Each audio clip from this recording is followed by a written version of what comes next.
over in Ingram, they aren't just firefighters. They are friends, they're families, neighbors. They are united as friends, as one another, as they serve. And when they were tested, when those floods hit at the Hill Country, they were tested in ways that they could never imagine. I sat down with the Ingram Volunteer Fire Department's fire chief to reflect on this past year. Here's a part of our conversation. Just to confirm, 210 Willow. In Ingram, Texas. Affirmative, ma'am. 210 Willow. There's a place that prides itself on service. We're of service. That's our job. The Ingram Volunteer Fire Department is not a fire station. This is a firehouse, and you know, we rely on each other. We really had to rely on each other and have a lot of faith come last July. Its leader, Fire Chief Diana Backus, Here the river doesn't rise, it comes down in a wall of water. Recalls the dark days when the flood hit the Hill Country. I mean, that water was just violent. It was very violent. We had no idea that it was going to be of this magnitude. I prayed that every day for the folks that lost loved ones. Nearly 45 years into her firefighting career, the chief says the events of last July still weigh on her. I could hear things in my ear all the time. It was with me all the time. It was very distracting. I wasn't sleeping.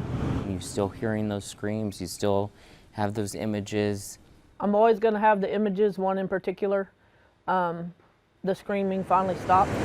I don't think there's words out there that are ever going to truly convey the concept and the raw emotion that was engaged in that during that time. There just isn't words. The department spent countless hours searching for people and helping families recover. However, the 35 volunteer firefighters would face another hardship of their own. 7 days into that process, we lost a firefighter. It was very unexpected. He succumbed to a medical emergency at home. T was irreplaceable. And to this day, no matter what I saw or did during the flood, his loss is what I struggle the most with. Really? Yeah, I just thought he was 10 foot tall and bulletproof. Well, I was just going to say, Chief, it's probably hard to process the loss of one of your own because you're in the middle of a disaster. I don't think a lot of us have. While time has passed, Chief Backus says the flooding victims are never far from her mind. I just think about who could have passed here, you know, and who may still be here that we haven't found yet. She says the tragedy changed her department forever, but it also strengthened the bonds between those who served together. The emotions that we went through during the flood, we're bonded to that event.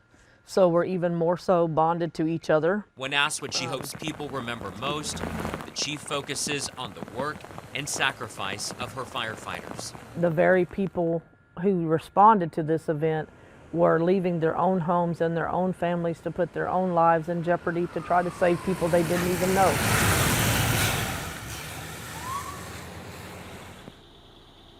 You got to give it to the chief there, and it's obviously not just Ingram, but all the emergency first responders here in the Hill Country and from across Texas and across the nation, even the world, that came here that responded to this disaster. Something the chief told me that I thought was interesting. She said people are still afraid to go into the river, understandably so. She says even if it rains even just a little, people will call up the fire station just to check and make sure that everything is okay.